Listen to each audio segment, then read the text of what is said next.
So we're going to walk through this flow chart describing the various events. So we start out with a threshold stimulus, which we know to be negative 55 or better, okay, or greater. At that stimulus, we then depolarize the membrane by opening up voltage-gated sodium channels, okay? So again, at that threshold, negative 55, we open up voltage-gated sodium channels because now both inactivation and activation gates are open. Sodium rushes into the membrane and it starts depolarizing the membrane, okay? Now this further increases the permeability of the membrane to sodium, right? That's the positive feedback element of this phase of the action potential. The presence of sodium further depolarizes the membrane, which opens up more sodium channels, and that again further potentiates that membrane change, that depolarization. We have sodium flowing into the cell, and so we have a net change where inside of the cell becomes more positive. We know that that's not true at rest, okay? And so from rest, we're now fully depolarized. And so this is the positive feedback element in the action potential. The presence of sodium activating nearby sodium channels. We're going to talk about that mechanism where the action potential moves or hops down the length of the axon. And this is really how it's doing it. It's influencing the nearby sodium channels to open. So as one channel opens, its neighbor opens, and so on, and we can propagate this action potential down the length of the neuron. Let's look at the other parts of the action potential, the other ionic movements. So we know that there are two stimuli sent here at threshold, okay, specifically for our voltage-gated sodium channels. There are two signals sent when we get to negative 55. Okay, remember we said that the second gate on the voltage-gated sodium channel, the inactivation gate, is not only voltage dependent, but it's also time dependent. So it's sensitive to those two aspects. So that second signal is to open up the inactivation gates, but also after 1 millisecond to close those gates again. Okay, and so this is the delayed part of the response, where these gates close after 1 millisecond. All right, so bear that in mind. Two signals are sent at that negative 55 threshold, to open up inactivation gates, but also to close them after 1 millisecond. And that's really important in limiting the time, right, the duration of the action potential. That's why we don't have one action potential being 5 milliseconds, one being 10 milliseconds.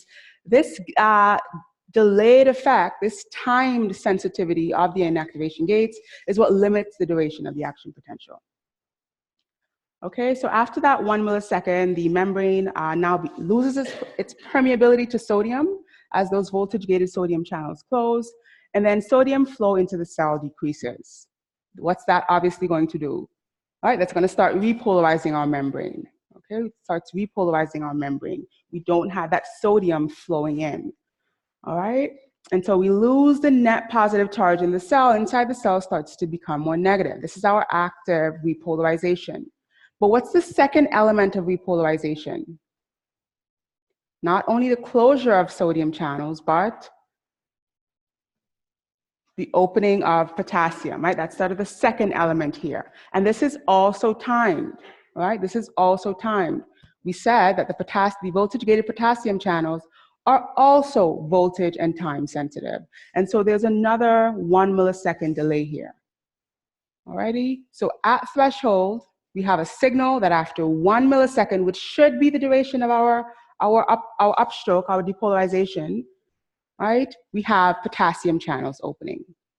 So essentially the potassium channels are giving sodium channels a 1 millisecond window to close, and then they will open. But the signal is sent at threshold. So as we depolarize, that timed signal is sent for voltage-gated potassium channels to open after 1 millisecond. They open, and now we can start to actively repolarize the membrane, right? So that's the second component of repolarizing the membrane. So bear in mind there are two ionic events that take place that are responsible for repolarization: the closing of sodium channels, specifically the inactivation gate on those channels, but also the opening of voltage-gated potassium channels, right, which only have one gate.